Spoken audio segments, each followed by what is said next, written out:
Hey everybody, this is the Swamp Cleaner here, back with another video for you. Now I hope you guys all had a wonderful Memorial Day. It was a great day outside. The sun was shining. It was nice and warm. I hope you guys were able to get out there, enjoy a hot dog, maybe even meet up with a few of your friends if you're still not locked inside. But hopefully sooner rather than later, we are all able to get outside, meet up with all of our friends, and enjoy the sunshine. Now, today's topic is going to be mail-in voting, or what the Democrats now like to call it, voting at home. Um, it's part of a larger issue that Democrats and Republicans like to fight over. Republicans tend to want to have stricter laws in place around the integrity of voting, such as voter ID laws. They don't like ballot harvesting. They want to have more oversight. They want to make sure that the system is very secure and people can trust it. Democrats, they want to have more. Their argument is that it's not open enough for everybody to get their chance to vote. So they want to open it up, make it more accessible. They want to get rid of some of the security measures, such as some voter ID laws being on the books in some areas. They want to expand accessibility, such as how we're going to get into with mail-in ballots. But it's popping up a lot recently, especially mail-in ballots, because of the fact that COVID-19 is spreading across the country and is forcing everybody to stay at home. So the Democrats think it's a good opportunity, a good time to start talking about it again and add it into their stimulus bill proposals that are supposed to help the American people. They want to ensure that on a federal level, come November, that everybody votes by mail because it's safe and secure and it's more accessible. And today, I'm going to explain why it's not a good idea.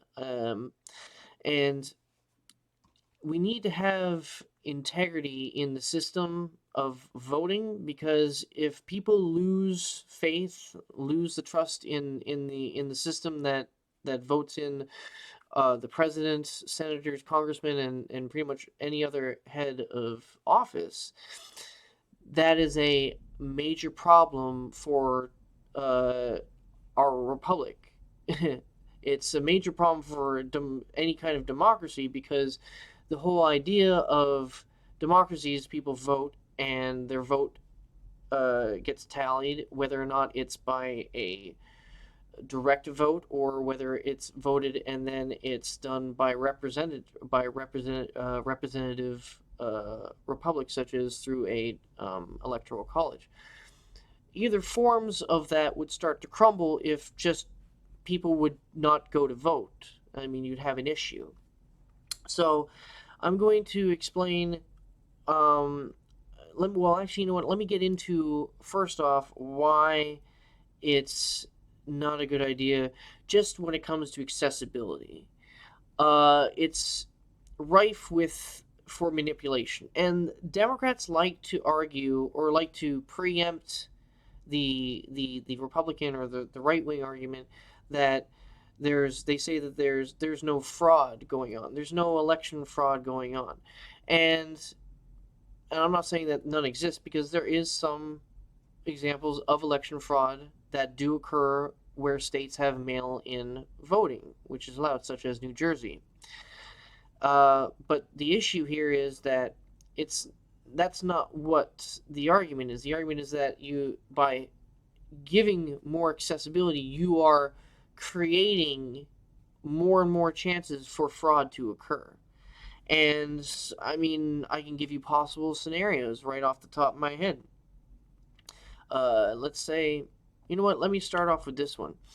A religious father or a religious parent. Let's say that a religious parent uh, has their 18 plus child still living at their home, and their child is LGBT, and they want, or they're going to vote Biden, or they were going to vote left Bernie or whoever, and the ballot comes in, and the parents like, oh hell no, you're not going to vote for that because spew religious beliefs. And there's undue pressure there, and that can go both ways. That can go. It's not just a religious thing. It can also be a political and ideological thing. It can be, uh, Lord, it can be a racial thing. It can be all. It can be many different things. It's just that there's a dynamic that happens that um, a person is separated from the privacy of a voting booth, and you're gonna have those two eyes burning in the back of your head when you're scribbling in your ballot on the kitchen table who you're going to vote for. I mean, people will get into arguments. This could create a lot of social problems. This could create divorces. This could, yeah, breakups. A whole bunch of different things could happen with that. I mean, and that's just the interpersonal things. Now, when it comes to fraud, like that's like emotional fraud. That's like emotional manipulation, emotional fraud. But actual fraud is where somebody will just go around and steal all the ballots out of somebody's mailbox and just, let's say, throw them away. Or let's say this: a whole bunch of people at a nursing home get their ballots, and on fill out ballot day, all the old people fill them out, and then all the nursing home technicians come around. Okay, thank you, Mr. and Mrs. Johnson. Thank you for the ballot. And one of them is like a crazy leftist or something, and sees that a bunch of people voted for Trump and ripped up the ballots and threw them away. And then it's like, oh, or maybe even just took half of them and just disappeared them, and then they just stuck them in the pile with the rest of them. It's like, oh, wait, where are all the ballots? Here they are, and okay, there's another one. I mean, uh, you could have so many different scenarios about where these things could go wrong. I mean, oh Lord, I could just think of any different scenario here. I mean, it's endless here, and there's no checks and balances. I mean, you cannot constantly keep track of that thing. There's nobody constantly, because they're all floating separately in the mail and they're all coming at their own different time.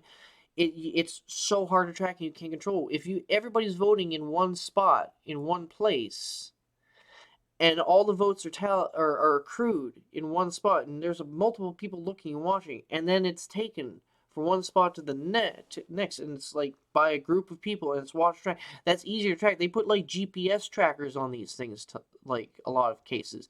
They put like anti-disturb tape on all the boxes. You want to have them all en masse, all the ballots in one area, and to ensure that it's safe. But here's another thing: the what Tim Pool brought up today, like corruption, fraud could happen at any level, and he brought up the fact that a postal service person working at the office gets all like then ballots are all tallied, especially at the post office, and put into a special box that's going to be sent to the federal government. Let's say one person and I'm going to use his analogy completely. This pro-Trump dude, haha, I love all the memes of Trump. Who's going to vote for Joe Biden? He's a dummy. He sees the box and kicks the box over and kicks a bunch of ballots underneath the desk, and then puts the box back up, closes it up, and nobody's none the wiser. And when they ask, where's the box? There you go, off it goes. And thousands of ballots, tens of thousands of ballots could have been lost for Joe Biden, could have been lost for Donald Trump because of somebody else's manipulation. And that is, I think, the main selling point as to why it is not a viable option, is not secure enough. Because I just explained, like, in the process about when you go to a voting booth, when you go to a ballot center, it's there for a purpose, because it's to make it easier to keep track of. They're all in one spot. They're not mailed out to everybody. And here's another thing. If you mail them out, they could get mailed to the wrong place. They could get mailed to a dead person. They could get mailed to your old address. You never get it. Somebody else gets it, mails it for you. Let's say this: you don't even know about mailing. Like you're doing your own thing. You're not paying attention to any politics. Okay? You don't even know you're going to get a ballot, and you don't vote anyway. You don't care. Somebody else takes your ballot. votes for you, puts it in, and you never know. You never know. So, I mean, there's so many things. Oof. So let me get into why voting should not be this accessible. I think voting is a responsibility. Voting is very important for the American citizen to do. In my opinion, voting should be up on a pedestal because it's important. It's a very special thing. It's a part of your civil duty to keep the country moving forward in our great what is the coin the term our our experiment in democracy. And that's it. That's the phrase. We got to keep this experiment going, you know? So it is important. Voting is special, and how I see it being special is the act of you having to go and vote. Yes, it is your right to vote. You should not be denied access to a vote. And if it is, I mean, and people are able to apply for a mail-in ballot. A lot of states allow this. A lot of states do have mail-in voting because they do have some reasons, but it's limited, and there's a lot of checks and balances when it comes to that. Democrats right now just want to put wholesale swath, like rubber stamp everything across the board, just mail-in ballot vote right out, and without even any thought, without any checks and balances. So I mean, there is, oh man, it's so important to vote, and that's why you need to go out, and you got to get up in the morning. You got to take time out of your day to go and vote, and that's why a lot of businesses champion their employees who take, a couple hours off in the morning or afternoon to go out and vote. They champion their employees. I mean, there is no more important thing other than maybe even serving your country on the battlefield than voting for your elected representatives. And the left thinks that it will help them because of the accessibility. They're trying to garner the younger vote. They're really trying to push for that younger progressive demographic. And a lot of these kids are lazy. They play video games. They're not connected to any kind of politics. So they're thinking if they can drop a mail-in ballot in their lap, they can just, fill that out in between Call of Duty sessions and send it off. And then boom, because demographically, if it shows the future of this country could vote a lot blue if the young people of today keep voting as they do when they get older, because all the young kids vote Democrat, or a vast majority of them vote Democrat. So that's what I think they're counting on. And that's where a lot of people on the right are scared, and that is a good argument. There's a huge number of young people who are disengaged, who don't vote. But there's also, once you get older, you get more and more representation in the older field, but it does taper off because once you get older, your body, things don't start working in your body. You might lose your own accessibility to parts of your own house or the ability to go outside because of the fact that you're getting older. You might, your hips don't work as they used to. Your hips aren't lying anymore, right? So, this could actually end up helping the right in the long run, because if you plop a whole bunch of mail-in ballots to Mr. and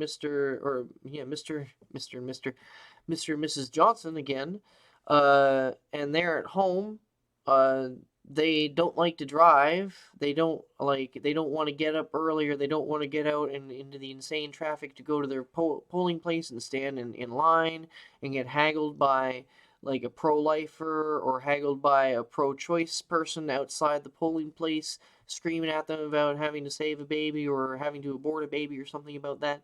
They don't want to deal with that, so they're gonna just stay at home. And maybe they're in a state that doesn't have any mail-in voting, so they're gonna get the opportunity to vote. So there's give and take here.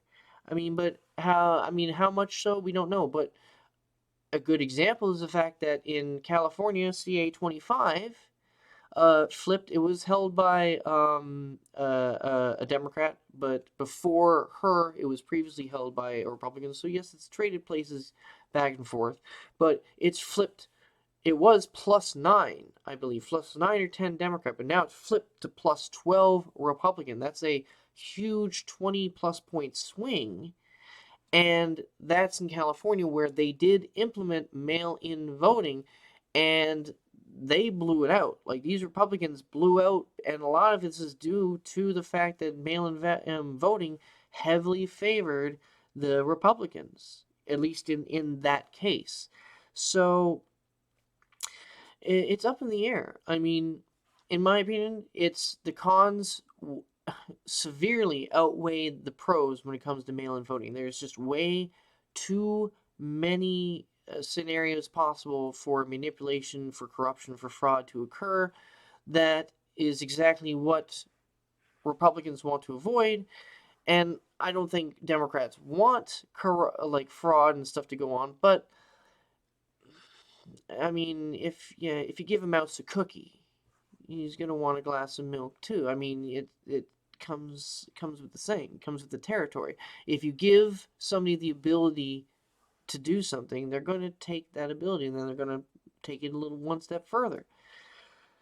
So I mean, you know what? It just hit me.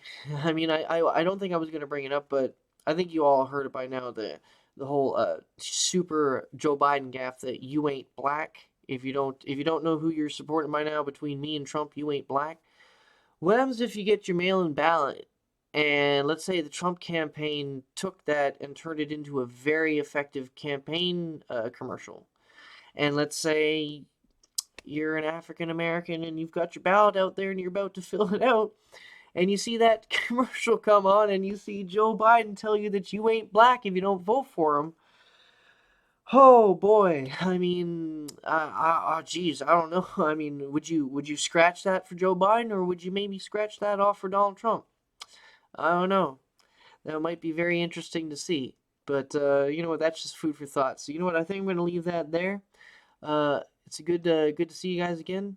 I will see you guys hopefully on the social medias coming soon. I'm trying to stay active on there, on the Twitter. I need to get back on Gabs and Minds. I'm not active as much as I could be there. I need to get back on the saddle when it comes to that. But you can always catch me out. Always check out my past videos. They're always there for you guys to check it out. So with that, hope you guys again had a great Memorial Day, and I'll catch you later. This has been the Swamp Cleaner.